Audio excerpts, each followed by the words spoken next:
But I'm glad you're here. And I wonder if you can remember the feeling that came over you the last time you received an unexpected, extravagant gift. I wonder if you can remember the feeling that came over you when you received that gift and you realized immediately that it was the kind of gift that you would not ever be able to repay.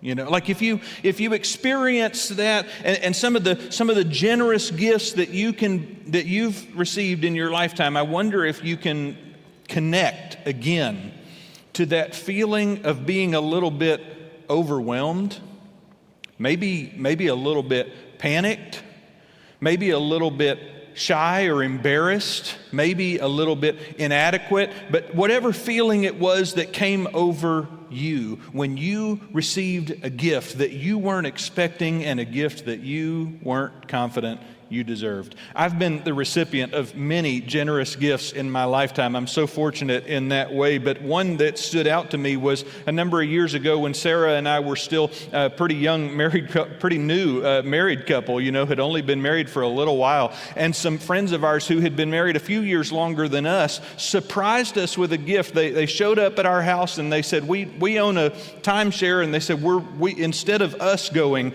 to use our days at the timeshare this year, we'd like to give them to you. We'd like to send you two on a vacation. And immediately we thought to ourselves, you don't have to do that. Like that's so generous. What a kind gesture, but you don't have to do that. That's not necessary. And it wasn't something that they thought was necessary either. It was just something that they wanted to do. And they didn't want us to pay them anything, and they didn't want us to give them anything in return. They just wanted us to accept their generosity and allow them to be a blessing to us. And they wanted us to go and enjoy a memorable trip. And I wonder if you've had any moments in your life when you've experienced unexpected generosity like that.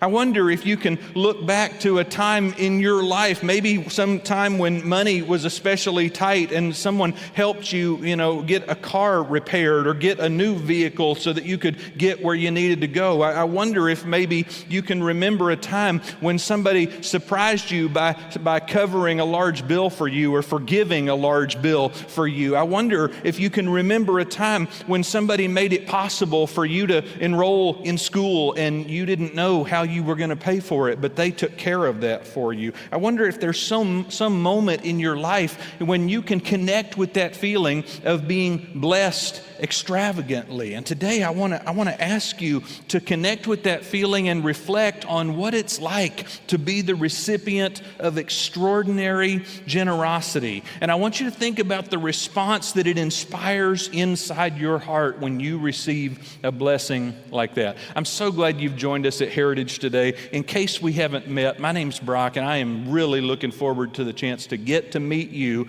This is such a busy time of year. We've got, summer's full, schedule, and heat is all here, and people are traveling on vacation. Just a few minutes ago, some of our middle school group left for church camp. They're on the road right now. But while all of this traveling is going on, our journey through the New Testament book of Ephesians is continuing. This is the 5th week of our Firm Foundation series on Ephesians, and today we're coming to a really critical turning point in the book of Ephesians, beginning at chapter 4. You see, there are 6 chapters in the book of Ephesians, and those are just divisions that Bible scholars put in there. That's not like in the original, but there's 6 chapters in the book of Ephesians, and the first 3 chapters we're building a foundation of understanding for us as readers about what God has been doing in connection with the fallen world.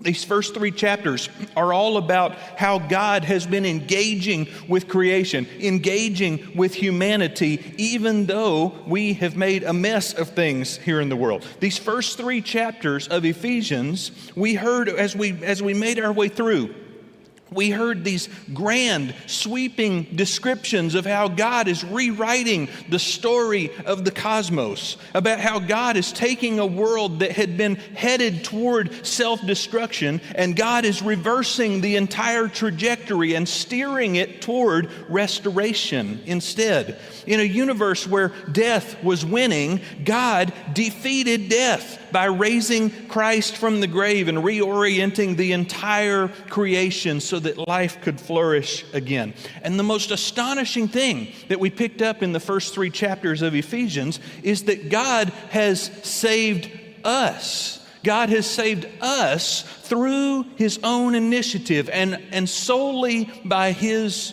grace. Because God, and the reason for it was because God has chosen us to be included, to be involved in His plan to restore the world. God has picked us to be on His team. God has chosen us as His friends. God has adopted us into His family so that the entire creation will get a chance to witness what's possible between people when we are reconnected to our Creator and our purpose. And it's important for us to understand that everything that has been described in the first 3 chapters of Ephesians, everything in Ephesians 1 through 3 is about the action of God.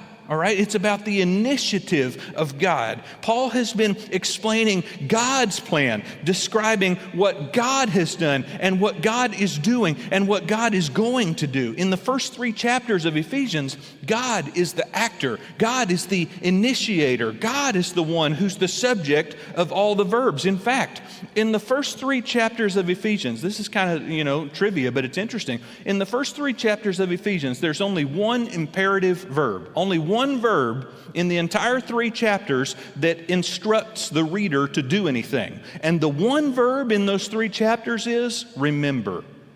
Remember what life used to be. Remember how hopeless you were before Christ was connected to you. Remember the way it was before God did everything that has been described in these chapters. That's what's going on in Ephesians 1 through 3. But when we get to chapter 4, the tone of the letter is going to start to change. We are moving from the descriptive section of Ephesians to the prescriptive section of Ephesians. And Paul's about to start giving the readers some instructions about how to live and how to interact and how to relate. But every piece of instruction, every imperative verb, every command that's given in chapters 4 through 6 is going to be intended to be a response to what was described to us in chapters 1 through 3. In fact, chapter 4 starts out with the word therefore. Paul uses this word, which is a transitional word, but it's a clue for us. It's a clue that what comes next is supposed to be connected to what came before. Paul says, therefore, I, a prisoner for serving the Lord. Now, you got to know that Paul is writing this letter while he is actually in chains because of his ministry. He says, therefore, I, a prisoner for serving the Lord, I beg you, I'm asking you, I'm challenging you, I'm imploring you, reader, I beg you to live a life worthy of your calling, for you have been called by God. And I want us to spend most of our time this morning focused on just that little phrase about leading a life worthy of your calling. You remember that feeling that I asked you to connect with at the beginning of my time up here, that feeling you felt when you received an extravagant gift? If someone gives you a lavish and unexpected gift, chances are you might initially experience kind of a wave of shock that washes over you because it wasn't something that you saw coming. And then you might suddenly feel overwhelming gratitude. But I wonder for you what feeling comes next. Because for many of us, when we receive an extravagant gift, for many of us, there's a little voice inside that starts to whisper and say, how am I going to pay this back? How am I going to make things even again? How am I going to return to the state where I don't owe this person anything? And you start calculating for yourself. You start doing the math, thinking about what you'd have to do, how long you'd have to work, what you'd have to pay to make things even again. For many of us, our pride has taught us that we should try to go through our lives without owing anybody anything, right? I mean, if someone does something generous for us, we immediately hear this pull inside, and maybe it's our daddy's voice or our granddad's voice or something that's starting to tell us, you got to start working, you got to start earning, you got to start repaying the generosity that was shown to you. For many of us, that's a real feeling inside, and we can treat God's generosity the very same way. Maybe it's because of our own pride. Maybe it's because we struggle to actually believe in God's goodness. But some of us who are Christians might have the idea. We might be operating under the paradigm thinking that we've got to spend our lives trying to pay back the gift that God has given to us. Right? It's possible you might be someone who believes in Jesus, you're thankful for the gift of God, you're thankful for eternal life, but you're walking around feeling this laborious demand, feeling this obligation to have to do something to earn what God has done for you. And then we read this little verse like this one in Ephesians 4:1, and we hear one of the apostles say that we have to live a life that's worthy of the calling that we have received. And that little voice inside starts to get a little bit louder, because that little voice is saying, well, you owe something to God. You owe God a repayment for His goodness. And we start to think of God's grace as if it's like a loan that we have to pay back. And we think that we're going to spend our lives just anxiously making the minimum payments and not ever really getting caught up. But don't you know there are different types of debt? You know already, you're familiar already with the restricting feeling of owing a financial debt, right? I mean, I'm talking about the kind of debt that affects your budget and your balance sheet, I'm talking about the debts like your student loans or your mortgage or your car note or your credit card balance.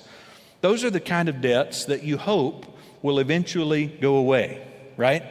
Those are the kind of debts where if you keep making the payments and everything goes according to plan, one of these days the debt will be settled. One of these days the balance due will read 0, and after that day, if you never hear from that lender again, that would be just fine with you, right? You're familiar with that kind of debt. But I'll bet you already know that there's a different kind of debt, the kind that you never actually repay. So you've probably got some people in your life, people in your past, who have been really good to you. Teachers or bosses or business partners or coaches, people who invested in your life, invested in your education, invested in your career, and they opened up doors for you that you never would have known to open up for yourself. And your life would not be the same without these kinds of people. And there's no way, there's no amount of gratitude, there's no number of thank you notes, there's no amount of gifting that could ever adequately express to them your gratitude for everything that they did for you, right? And it's not like you owe them a debt. It's not like there's a debt that's one of these days it's going to get paid off. There's no monthly statement arriving in your mailbox because of this debt that you owe. There's no contract. But you feel like you owe them so much, right? When I think of this kind of debt, I think of the debt that I owe to my own parents. The people who, I have such wonderful parents, and they raised me, and they provided for me, and they educated me, and they gave me every advantage in this life that they could. And on top of that, as if that wasn't significant enough, on top of all of that, they introduced me to Jesus. And they demonstrated for me, they showed me a representation of Jesus by the way that they've lived their lives. And I'm never, ever, ever going to be able to repay that. They invested more money in me than I'll ever be able to pay back. And on top of that, many of the gifts that they gave me were invaluable and intangible. You couldn't put a dollar amount on what my parents have done for me. So there's really no easy way to settle up. But But the good news is, my parents are not looking for payback from me. They're not sending me a bill. They're not holding their hand out. They don't want my money. What my parents want is to stay connected with me. What my parents want is to have a relationship with me, to see me thriving, and to see me passing on the same kind of generosity and the same kind of values and the same kind of blessings that they modeled for me. And it's so important for a Christian to come to this realization about God's gifts to us. Because if and when you really begin to understand what God has done for us, you'll quickly realize we can't pay God back, right? Like there's not going to be a day when that debt is settled. We're not ever going to reach the point where we're finally even with God. But the good news I have to share with you this morning is that the debt we owe to God is not the kind of debt that we were ever intended to pay back. The debt that we owe to God is it's not a situation where God hired a lawyer and drew up a contract or kept a ledger of our account. God's gifts to us are not transactional gifts. God is not keeping score. God is not trying to keep the tables, in His favor or trying to pay attention to who owes who what. And God's gifts to us are not transactional, they're benevolent. To even try and repay it would cheapen the value of the gift. Because the gifts that God has given to us were never meant to make us beholden. They were meant to make us free. The gifts that God has given to us were never meant to make us beholden to God. They were meant to set us free. And the debt that we owe to God isn't measured in dollars and cents. It's a debt of gratitude. Thank you, Jesus. It's a debt of gratitude.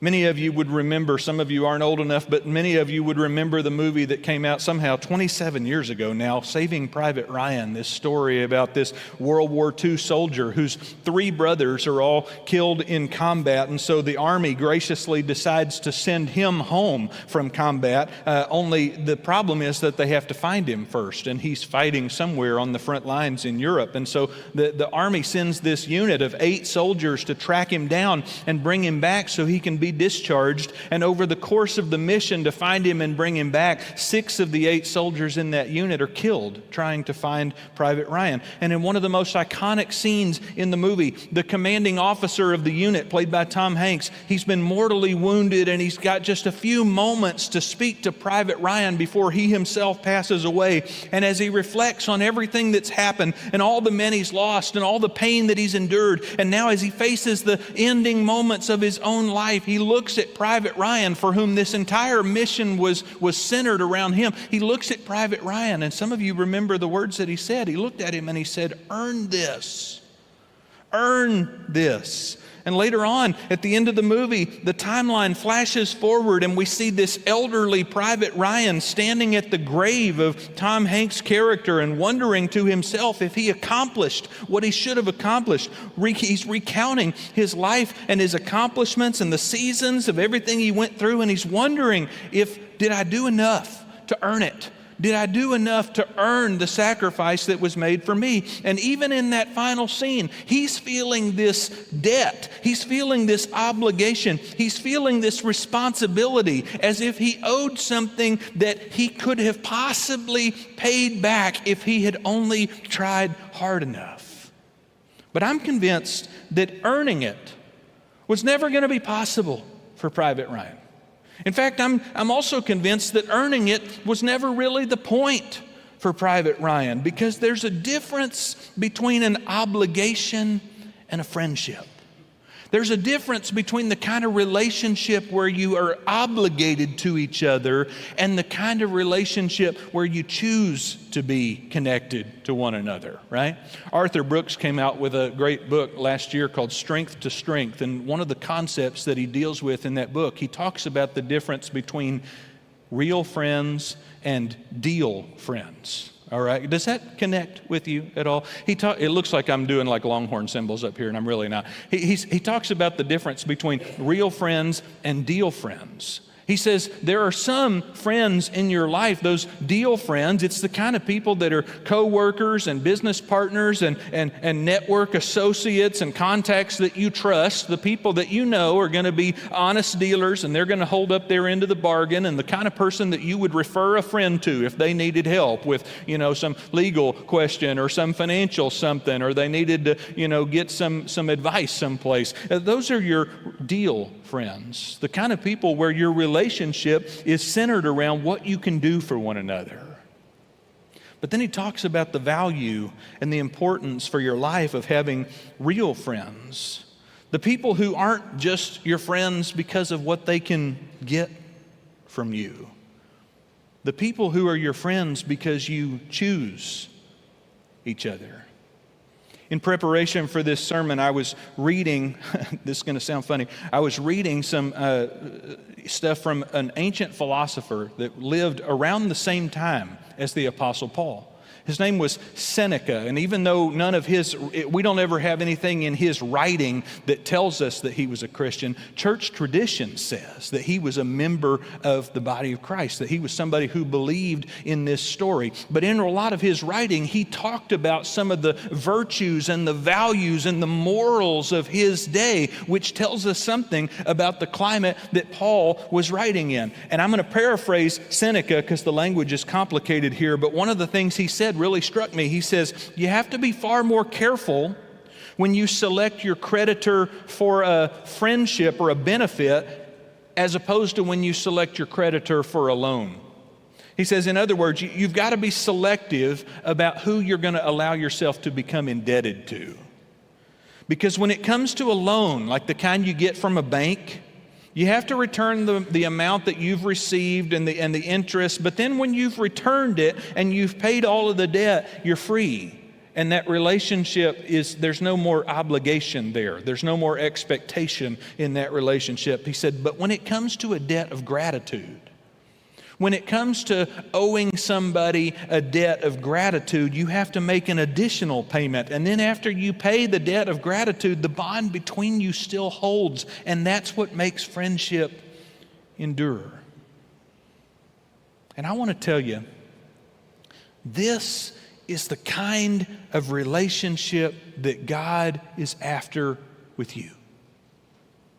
God is not interested in the kind of relationship with you where there's a ledger and a chart of accounts and a record of the payments that have been made, where eventually you're heading toward a day of reconciliation and zero balance. God's not looking for that. And God didn't give you the gifts. God didn't give you the gifts that you've been given so that you would always feel like you were in arrears, so that you would always feel like you were behind, so that you would always feel like you were obliged or indebted. God didn't give you these gifts for that reason. God gave you these gifts so that you could be brought into the family, so that you could be brought into the plan, so that you could be part of the redemptive work that God is doing in the world. And so Ephesians is helping us to flip this mental switch. Ephesians is helping us to make the mental transition from a transactional relationship with God to a relational connection with God. Ephesians is inviting us to think about our connection with God in different terms than maybe we were inclined to think about it ourselves, because God is not after a legal contract with us. God is after a relationship of loving reciprocity.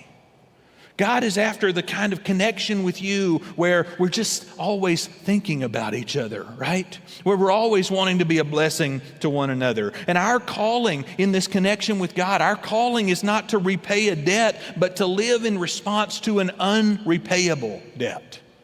To live as if we will always want to be closer to and more connected with God. And Paul's going to talk about the best ways for us to express our gratitude to God in the rest of the letter of Ephesians. In fact, in the next few verses in chapter 4, Paul's going to begin to explain to us how we live a life worthy of the calling. How do we do that one thing he was asking us to do? How do we appropriately respond to the debt of gratitude that we owe to God? And I'm going to tell you from the jump here, I'm not going to give these next few verses adequate treatment. I'm not going to have time to do all of that today. I really wanted us to focus on this concept of the type of indebtedness that we have. I felt like that was so important for us.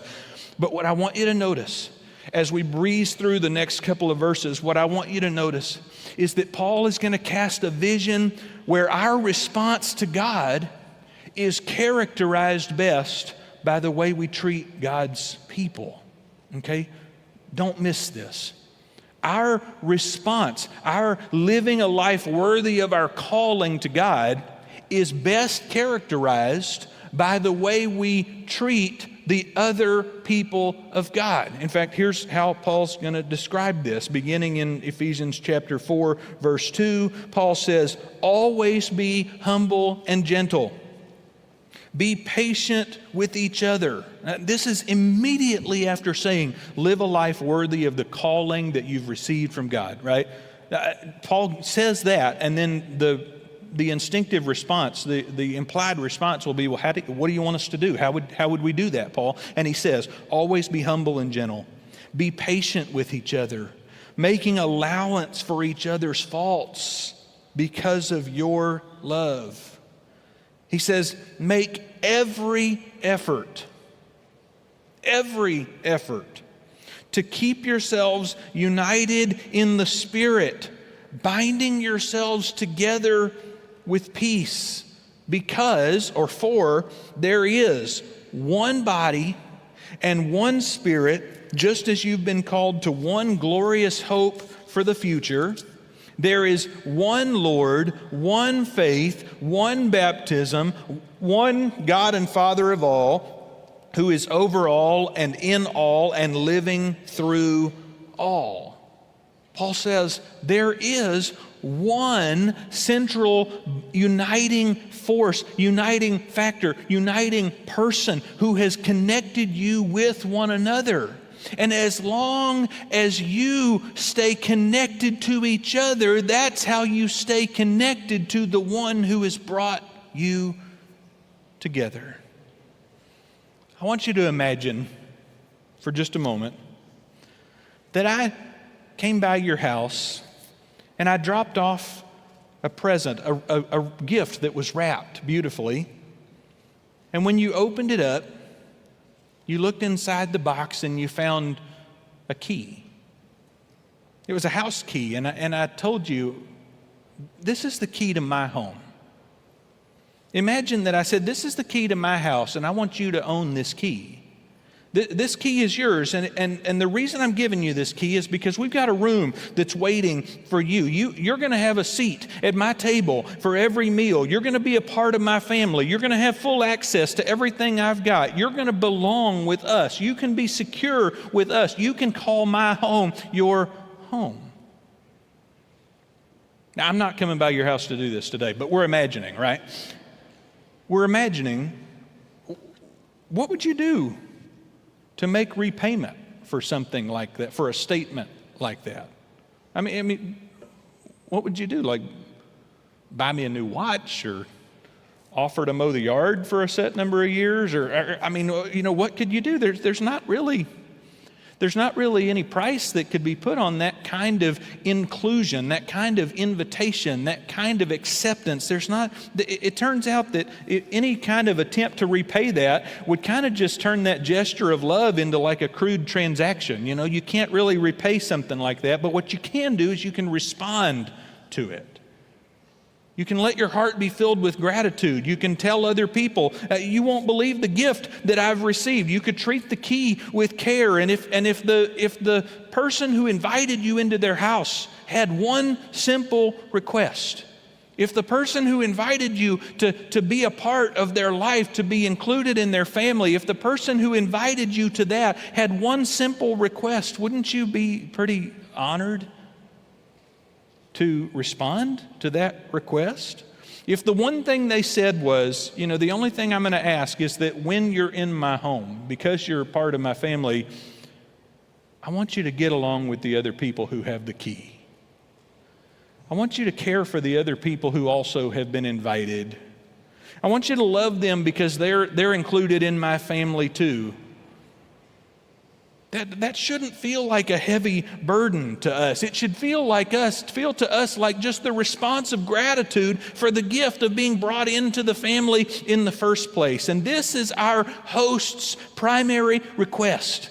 Our host has given us the key to his kingdom. He's adopted us into his family. He has given us this opportunity and this invitation and this part in the plan that he is carrying out to redeem the world. And his one request, his one desire is that we, the recipients of this incredible, generous, extravagant benevolence, that we would live together in harmony, that we would treat each other well, that we would honor one another so that it would honor our host. The request is that we would take care of each other because we've all been just graciously given a seat at the table.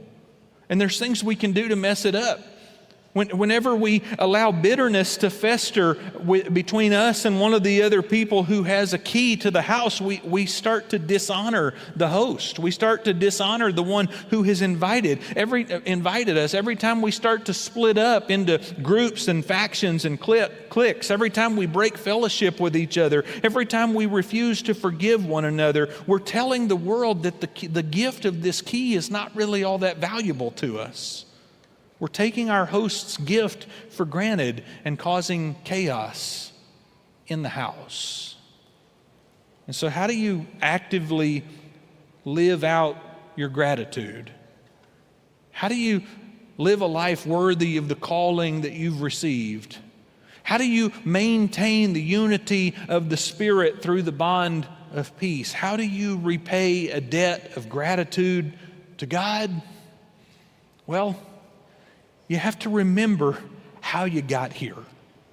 You have to remember the foundation that got us started here. You have to remember that it was God's initiative and God's action and God's benevolence and God's charity and God's acceptance. It was God's decision to invite us in, to make us part of this one body, to include us in this one Spirit, to bring us under the lordship of the one Lord, to instill in us this one faith, to invite us to this one baptism, to make us aware and make us appreciate the one God and Father. Unity is not something that we have to create from scratch. It's something that God has already started to create, and we just get a chance to maintain it. We get a chance to decide to be a part of it. And when we do that, in order to do that, we have to celebrate the diverse gifts that God has given to each of us. That's part of what's going to go on in the rest of chapter 4, is that Paul's going to talk about all the different gifts that have been given to the members of the church, and some are called to be this, and some are called to be that, and some are gifted for this responsibility, and some are gifted for that one. But whenever we all have all of these gifts,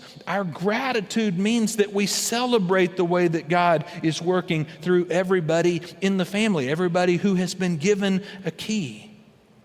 And we have to continue to speak to one another with love, to speak the truth, to speak to one another in a way that builds one another up.